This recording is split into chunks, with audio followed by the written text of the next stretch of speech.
Abrimos una nueva edición de Café Financiero con toda la información necesaria para cuidar tu dinero. Hoy Yamila Escala nos va a hablar de la problemática del fraude en el mercado asegurador, un tema que impacta significativamente en el costo de las pólizas. Juan Pablo Piceta nos va a contar qué va a suceder con los alquileres que en algunas zonas del país subieron por encima de la inflación en los últimos meses. Y Soledad López va a repasar lo sucedido en los mercados de capitales. Y en el último bloque vamos a conversar con el economista Luis Seco para analizar lo sucedido en materia económica en los últimos días. Abrimos el programa de hoy entonces con información sobre las tasas de interés. Preocupado por el índice inflacionario de febrero del 4,7%, el Banco Central anunció ayer una suba de las tasas de interés. A partir de esta medida, los plazos fijos en pesos minoristas a 30 días van a pagar una tasa nominal anual del 43,5%, lo que representa un rendimiento del 53,3% si los ahorristas reinvierten, ¿no?, lo obtenido de intereses. Sole, ¿cómo andás? Hola Ale, ¿cómo estás? Bueno, ¿cómo queda, no, esta alternativa ahora frente a otras opciones que en los últimos meses venían siendo claramente superiores al plazo fijo? Pero bueno, el plazo fijo ahora con esta tercera suba de la tasa de interés en lo que va del año se ha transformado en un instrumento más atractivo. Sí, empieza a ser más atractivo, todavía no llega a tener un rendimiento positivo porque con el índice de inflación que vino en febrero de 4,7, el anualizado estaría dando alrededor del 60, o sea, todavía da un rendimiento negativo. Pero también el Banco Central dijo que en abril, de continuar esta suba de precios, iba a estar aumentando otros 200 puntos básicos la tasa. Entonces, ahí sí empezaría como a ponerse un poquito más firme el tema de tener una tasa positiva con plazo fijo, que hasta hoy era impensado eso. Bueno, ya hemos comentado, ¿no?, aquí en el programa que una de las exigencias incluidas en el acuerdo con el Fondo Monetario Internacional, que terminaría, ¿no?, su proceso de aprobación ahora el viernes que viene, es tener tasas de interés por encima de la tasa de inflación, ¿no? Sí, es un requerimiento del Fondo Monetario para avanzar con el acuerdo. Bueno, parecería que el Banco Central también quiere apurar un poquito eso, como para hacer, bueno, decíamos, ¿no?, esto de tener un control trimestral hace que tengas que hacer las cosas bien como todos los días. Esto de todas formas puede suceder, ¿no?, que en los próximos meses la tasa de interés termine superando la inflación. Pero en este momento eso no sucede. No. ¿Cuáles son entonces, ¿no?, alternativas comparables al plazo fijo que hoy ofrecen mejores perspectivas, ¿no?, de rentabilidad? Mira, los que creen que la inflación va a seguir subiendo y demás, los bonos Concer vienen teniendo rendimientos altísimos. Subieron un 17%, el TX26, digo, ¿no? El bono de referencia CER subió un 17% en 3 meses, es altísimo, o sea, obviamente supera ampliamente. Hoy están con rendimiento negativo, claro, exacto, ¿no? Paridad negativa, esto con quiero esas subas decir. tan fuertes hoy dan inflación, hay que menos tener cuidado. Un exacto. porcentaje, ¿no? Habría que verlo, o sea, por eso digo, los que creen que la inflación va a ser mucho más alta que el 60, tendrían que ir por eso, digamos. Y si no, ir por la tasa fija en este momento, una tasa Badlar o demás, a la espera de que suban la tasa realmente. ¿Y cuál es tu apuesta, por ejemplo? Tu inclinación, tu preferencia. Yo creo que ahora los bonos Concer quedaron caros realmente. Me parecería que habría que salir de eso un poquito. El tema del dólar me parece que también, el MEP bajó muchísimo y habría que seguirlo muy de cerca. Rebotó, ¿no? Ahora ya. Rebotó, estuvo 188, estamos cerca de los 200. ¿Ya estás mirando alternativas en dólares, tal vez? Sí, me parece que los CDR, en este caso, el contado con liquidación que está dando, me parece que son una buena alternativa de inversión en este momento. ¿Y te gusta algún CDR en particular en este contexto de la guerra que ha golpeado, ¿no?, a todo lo que es acciones, renta variable en general, ¿no? Renta variable es muy golpeada, lo que son las tecnológicas estuvieron muy golpeadas, pero bueno, con este contado con liquidación empiezan a ser una posibilidad. Y a mí me gustaba Brasil, me gusta el índice de Brasil, el EWZ, que también se puede adquirir acá con CDR. Me parece que para tener es una buena alternativa. Bueno, hemos hablado, ¿no?, de los ETFs, ¿no?, sí. Que comenzaron a cotizar en el mercado local a partir de enero. Sí. ¿A vos te gusta justamente uno de estos, el que va con el índice tecnológico, que es el QQQ, me parece que... ¿te gusta también ese, el tecnológico? Sí, el tecnológico y el EWZ. Que ese es el que va con el índice bursátil brasileño. Brasilero, exactamente. Muy bien, perfecto. Bueno, vamos a cambiar de tema. Y en los últimos meses hemos comentado en la apertura, los alquileres vienen subiendo en algunas zonas del país por encima de la elevada inflación, generando mucha preocupación en los inquilinos y en aquellos que necesitan, ¿no? Volver a alquilar un inmueble para su vivienda. Juan, ¿qué tal? ¿Cómo andás? ¿Qué tal, Ale? Bueno, hubo novedades en los últimos días relacionadas, ¿no?, con este tema. Sí, se viene moviendo el tema de alquileres, sobre todo los precios, ¿no? Un relevamiento que surgió hace poco sobre Zona Prop dio que, por ejemplo, en el Gran Buenos Aires Norte y en el Gran Buenos Aires Oeste Sur, los aumentos de los alquileres superó en creces el índice de inflación del 52,3% anual. En el caso del GBA Norte llegó al 63%, ¿no? 10 puntos más, y en el GBA Oeste Sur en torno al 60%. Hay una diferencia muy importante y bueno, estamos hablando de alquileres promedio para un departamento de 2 ambientes de 54.500 pesos y ya para un departamento de 3 ambientes usado ya a los 80.000, esto en el GBA. En la Ciudad de Buenos Aires no hay grandes diferencias, está también por encima de esto. En el interior llega al 71% de los aumentos, esto según un informe de reporte inmobiliario. Pero bueno, en el mientras tanto la pregunta es, ¿qué pasa que no avanza, ¿no?, la ley de alquileres? Claro, hay una interpretación, un consenso en que este desbarajuste que se viene dando entre los precios de los alquileres tiene que ver con la vigencia de la ley de alquileres, ¿no? Exactamente, y bueno, empieza a haber movimientos más contundentes para avanzar en una reforma. El primer gesto fue justo esta semana, Juntos por el Cambio convocó una sesión especial para el 5 de abril. Hay que ver si tienen los votos, ¿no?, para lograr la mayoría y empezar el tratamiento de la ley. La oposición quiere derogar la ley y volver a un esquema similar al anterior de esta normativa, pero en el gobierno también empiezan a haber gestos. Un proyecto de ley que impulsa José Luis Gioja, presidente del PJ, un referente del Frente de Todos, que establece algunas modificaciones a la ley. Lo principal que se viene discutiendo de parte del oficialismo es un impuesto a la vivienda ociosa, que lo contempla este proyecto de ley. En la duración de los contratos, la sorpresa es que no hay cambios, por lo menos en lo que tiene que ver con los 3 años de duración. Uno de los temas más discutidos, ¿no? Y que seguramente si hay algún tipo de discusión en el Congreso va a entrar, ¿no? Necesariamente va a haber contrapuntos con esto. Lo que tiene que ver con la actualización, ¿no?, del índice de contrato de locación, que también es muy controversial entre los inquilinos, propietarios y cámaras. En eso también se insinuó en el proyecto un tope, que haya un tope en términos de precios, lo cual también, ¿no?, va a habilitar nuevas polémicas si este proyecto avanza. Este proyecto está presentado para los alquileres en general, ¿no?, que un programa de vivienda también para los alquileres sociales es más abarcativo, pero bueno, son intentos que empiezan a dar tanto oficialismo como oposición y bueno, muy probablemente en las próximas semanas tengamos novedades al respecto. Veremos qué pasa con esta ley, que es un ejemplo notable, ¿no?, de cómo muchas veces la intervención en un mercado termina perjudicando a aquellos a los que se quiere beneficiar con esa iniciativa. Pero bueno, vamos a hablar ahora de información de seguros y vamos a hablar de la problemática que aqueja al sector, una de las problemáticas más importantes que aquejan al sector, que es el fraude. Yami, ¿qué tal? ¿Cómo andás? Muy bien, ¿cómo les va? Bueno, una problemática que tiene un impacto muy fuerte, ¿no?, sobre el sector asegurador.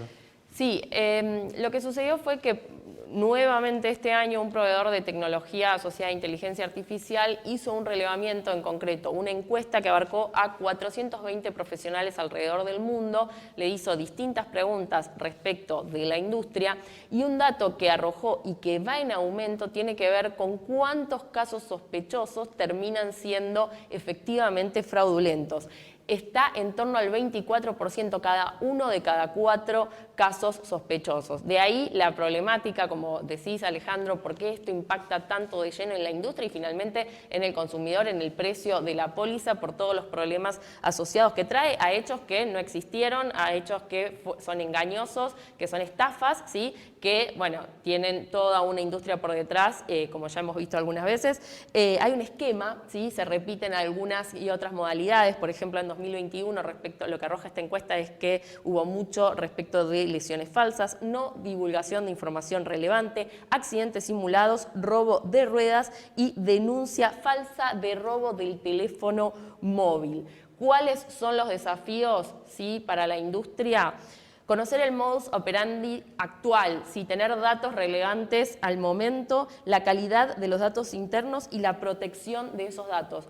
Con la tecnología en el centro como todo lo que las tecnologías nos pueden traer para solucionar, pero también como desafío mismo. Vos sabés, y con esto cierro, que hoy por hoy podemos hacer un reporte de nuestro vehículo a través de la toma de fotos con el teléfono celular. Bueno, eso es tecnología pura aplicada a mejorar la experiencia del usuario, a que no haya que ir de repente a una oficina. Bueno, cómo eso, ¿sí?, cumple con todas las características y los requisitos para que luego no implique un problema en el futuro. En eso se está trabajando, estos son los resultados para 2021, veremos qué sucede en 2022.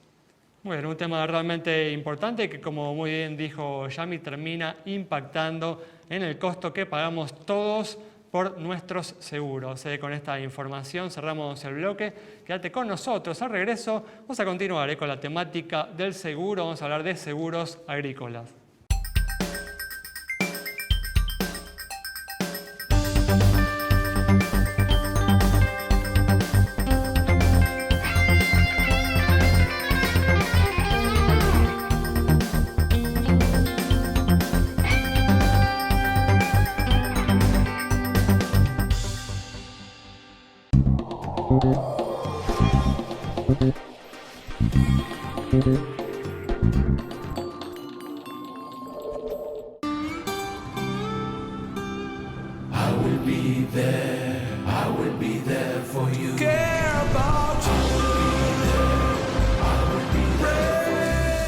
En Sancor Seguros estamos junto a vos en todo momento, acompañándote. Sancor Seguros, estamos. Hay tradiciones que generan identidad, pertenencia. Triunfo Seguros, siempre en vendimia.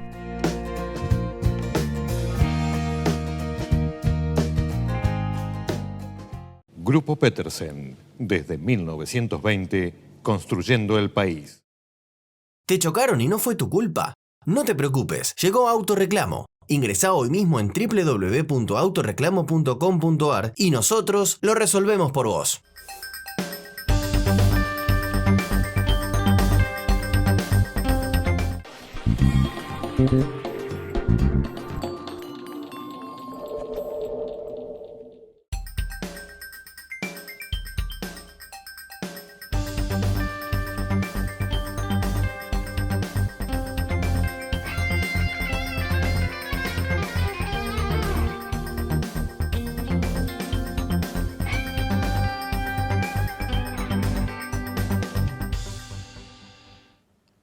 Abrimos este bloque que vamos a dedicar a entrar de lleno en los seguros agrícolas y para ello estamos con Guillermo Tomás, que es gerente de riesgos agrícolas de Paraná Seguros. Guillermo, ¿qué tal? ¿Cómo andás? ¿Cómo estás? Muy bien, muchas gracias por la invitación. Gracias a vos por estar aquí.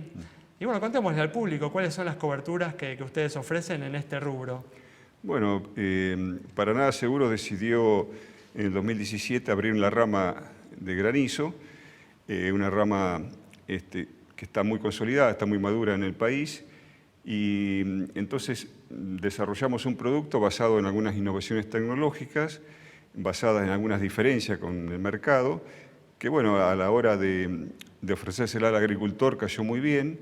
Es el principal riesgo que hoy enfrentan los agricultores aquí en la Argentina, o por lo menos el principal riesgo que se cubre en la industria aseguradora argentina. Exactamente. ¿No? El riesgo de granizo lleva más de 100 años en el país, está muy maduro, como te decía, es uno de los riesgos que prácticamente la parte privada, el capital privado lo ha enfrentado y lo ha desarrollado muy bien, con capital de reaseguro internacional, por supuesto, pero lo lleva muy bien y está consolidado. Entonces, ¿Y cuáles son las características particulares de las coberturas de granizo que ustedes ofrecen?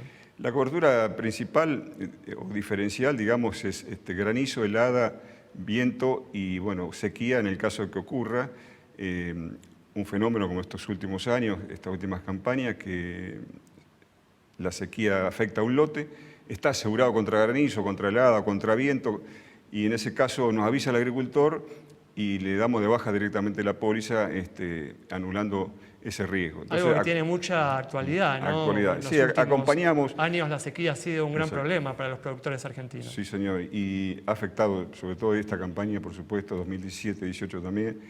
Entonces, vemos que es la manera de acompañarlo para que no tenga que erogar encima de no haber cosechado, ¿no es cierto?, o haber dado vuelta al lote o haberlo abandonado, tener que pagar la póliza contratada.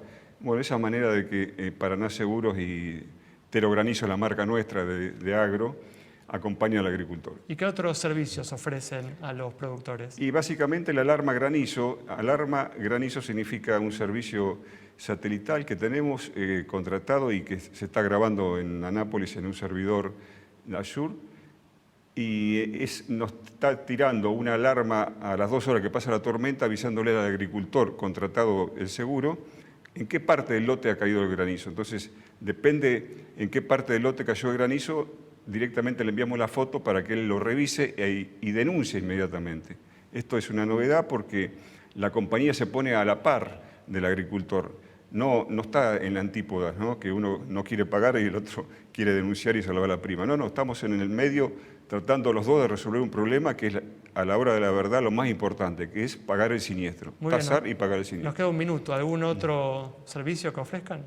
Bueno, lo más importante es la carencia también, aparte de la alarma granizo, que la carencia es distintiva porque a las 12 horas del día siguiente se cubre. Es decir, en general el mercado tarda 3 días o 5 días en comenzar la vigencia del seguro y nosotros lo estamos haciendo a las 12 horas del día siguiente.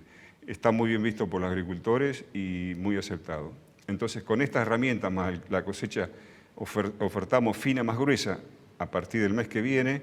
Yo creo que vamos a tener muy buena penetración en el mercado y un buen crecimiento con un buen servicio, porque de eso se trata. Muy bien. Así que agradecido por la oportunidad. Muchas gracias, Guillermo. Cerramos entonces este bloque con información sobre seguros agrícolas, en particular las coberturas de granizo. Quédate con nosotros. Al regreso vamos a estar dialogando con el economista Luis Seco.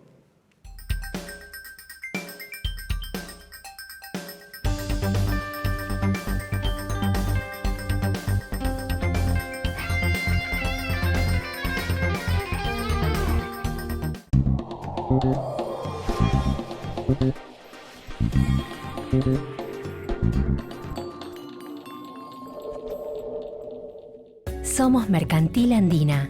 Con nuevas tecnologías creamos una experiencia única en seguros en cada rincón del país, con los valores que nos identifican hace 100 años.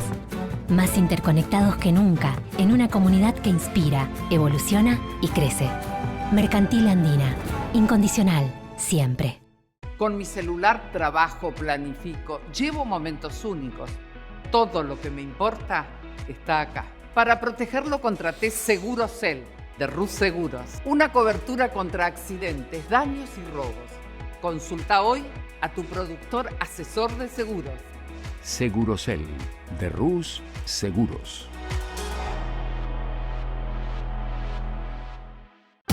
Vení a Santiago del Estero, disfrutá del spa termal más grande de Latinoamérica. Conocé el estadio más moderno de Sudamérica. Y en abril de 2022, vibrá con la adrenalina del MotoGP. Santiago te espera. Termas es vida.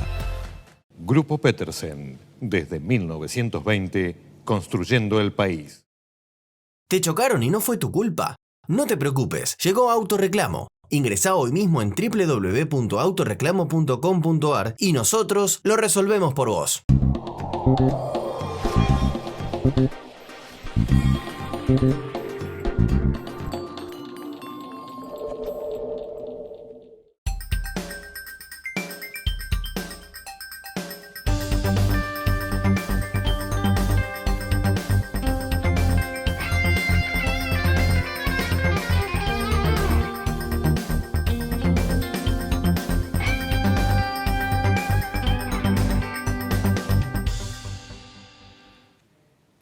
Abrimos este último bloque ya con la presencia del economista Luis Seco para analizar los hechos más destacados en materia económica de estos últimos días. Luis, ¿qué tal? ¿Cómo andás? Muy bien, gracias por invitarme. Gracias a vos por venir aquí.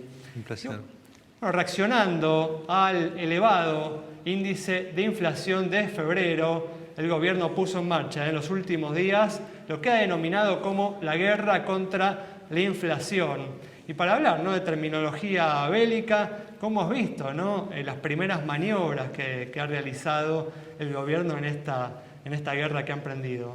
Primero creo que se dejó de lado el factor sorpresa, ¿no? Muy previsible y por tanto poco efectivo. Segundo, uno mira los pertrechos, digamos, con que se fue a la guerra, están bastante oxidados, cuanto menos, ¿no?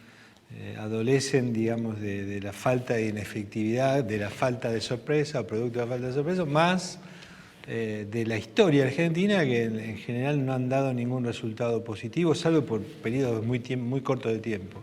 Bueno, se insiste con herramientas que se han utilizado sin mucho resultado. Exacto. Ya innumerables veces. Y aparte reflejan una gran confusión, ¿no? Porque hay confusiones de todo tipo. Una confusión es entre nivel y variación. O sea, una cosa es que un bien tenga diferentes precios en diferentes cadenas de comercialización o diferentes empresas, y otra cosa es que el precio a lo largo de tiempo aumente, que es la inflación. Te refleja también una gran confusión respecto al rol del empresariado, ¿no? O sea, yo siempre, creo que incluso lo he hablado contigo, o sea, las mismas empresas que operan en Argentina operan en Chile, Brasil, Uruguay, en todo el mundo, y no hay inflación. Y las cadenas de comercialización puede hacer que haya 2 o 3 que son solo argentinas, pero las cadenas globales que están en Argentina, ¿qué? Vienen a Argentina y se transforman, digamos, ¿no? Además, yo agregaría, Luis, en estos primeros días parece más, ¿no?, una guerra contra las empresas que una guerra contra la inflación, ¿no? Lo que también preocupa porque en el mediano y largo plazo las empresas son las que permiten que la economía crezca, ¿no? Sí, digamos, y obviamente en ese marco pedirle a las empresas que invierten, que se mejoren sus tecnologías, que incluso reduzcan costos, se hace todavía más difícil, ¿no? Porque si en definitiva quien decide a qué precio se vende o qué se puede vender es el gobierno, el desincentivo es enorme. Y el tema de las exportaciones me parece que es la otra gran confusión, que es cierto que en cierto momento del tiempo vos podés importar inflación producto de un salto del precio de los commodities de exportación, de los precios internacionales. Ahora, eso puede hacer foco de política económica cuando estamos hablando de 5%, 4% de inflación anual, no de 5% de inflación mensual. Entonces, de nuevo, es como que me parece que hay como... Está bien, puede ser que el gobierno trate de usar todas estas cuestiones como excusa, como para hacer lo que sí sabe hacer y no hacer otras cosas, pero la verdad que lo que más preocupa, me parece, es que sacudido por las circunstancias, por la tasa de inflación, por el shock global y demás, al gobierno no se le cae ninguna idea nueva, ¿no? Bueno, hay algo que podríamos considerar un ingrediente nuevo, no sé si vas a coincidir conmigo, que tiene que ver, ¿no?, con el anuncio de ayer del Banco Central, el tercer aumento de la tasa de interés en lo que va del año, que me parece que no es parte del arsenal tradicional del kirchnerismo, ¿no? Claramente ayuda, pero digamos todavía falta ver, o sea, por qué la tasa está donde está, si está mirando alguna tasa de inflación que el Banco Central prevé a futuro, si está tratando de corregir respecto de la tasa de inflación pasada. O sea, se utiliza de manera confusa, decís. Claro, ¿cómo va a ser de esto que está escrito en el famoso acuerdo con el fondo de que va a haber una tasa de interés real positiva? La sensación es que todavía se queda corta de esa tasa de interés real positiva, pero obviamente que el Banco Central debería tener proyecciones, debería trabajar con sus propias proyecciones de inflación y probablemente esté avisorando una inflación más baja que no es compartido por el resto del mercado. Por eso el mercado todavía dice, bueno, probablemente tenga que subir más la tasa. Ahora, de nuevo, igualmente, a mí me parece que lo fundamental es entender que a la inflación no se le enfrenta a las perdigonadas, para seguir con las cuestiones bélicas. Claro. Vos necesitas un programa consistente, integral. Si el Banco Central sube la tasa y los datos de febrero de déficit fiscal te siguen mostrando que la variable que más crece en la economía argentina es el gasto público, que va al 70% anual, uno dice... No hay consistencia. Claro, entonces esa falta de consistencia, más allá de todo, digamos, las falsas expectativas y demás que se rodearon en los anuncios del presidente, me parece que es fundamental. O sea, el argentino entiende cómo funciona el modelo, por decir de alguna manera. Sabe por qué tenemos la inflación que tenemos y cuando ve inconsistencia agarra y dice, bueno, va a haber más inflación más adelante, más allá de lo que esté escrito, ¿no? Porque lo que vale en la práctica son los números. Los números te dicen que vos tenés el gasto público y el pasivo del Banco Central creciendo a una tasa más alta que la inflación. Eso sabemos que es es el ingrediente básico para que haya todavía más inflación a futuro, ¿no? Clarísimo. Bueno, justamente también, ¿no? Esto explica por ahí algo que en principio aparece como contradictorio, ¿no? Uno esperaba que tras aprobarse, ¿no? Primero tras alcanzarse el acuerdo con el Fondo Monetario Internacional, luego aprobarse, y ahora estamos a muy pocos días de que el directorio del Fondo Monetario Internacional también le dé su aprobación, uno iba a ver una reacción positiva en los activos financieros argentinos, ¿no? Y por el contrario, uno vio, ¿no?, en los últimos días un aumento del riesgo país que volvió a superar los 1.800 puntos, ¿no? ¿Cuál es tu interpretación de esto que en principio parecería una contradicción, ¿no? Yo creo que hay una contradicción aparente. O sea, tenés primero un acuerdo que es muy bueno desde el punto de vista del refinanciamiento, o sea, a cambio de nada el ministro Guzmán consiguió dinero fresco, y eso hay que decirlo.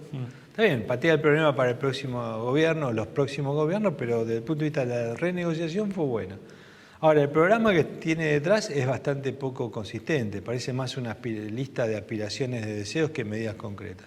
Y después tenés otro tema que es fundamental, que el acuerdo te puso más en evidencia que nunca las dificultades o las internas que tiene el frente oficialista y en particular el presidente. Se va haciendo pedazos sobre la marcha. Para ¿no? gobernar, claro. Entonces, acordate que en la Argentina está siempre muy presente esta idea que las grandes crisis tienen como nombre y apellido a un presidente débil, un presidente con dificultades. Yo me acuerdo una de las tapas más famosas de la época del gobierno de la Rúa, post salida de Chacho Álvarez de la vicepresidencia, era en la revista, creo que era la revista Gente, la foto de él en Plaza de Mayo diciendo me dejaron solo.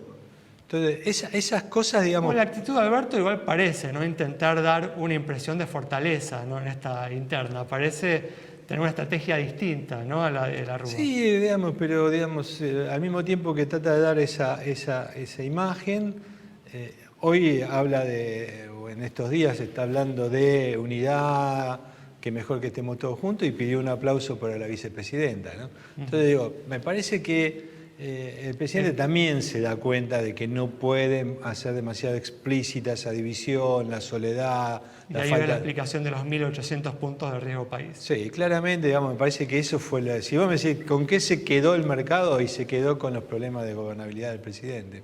Muy bien, bueno, Luis, muchas gracias. Un placer.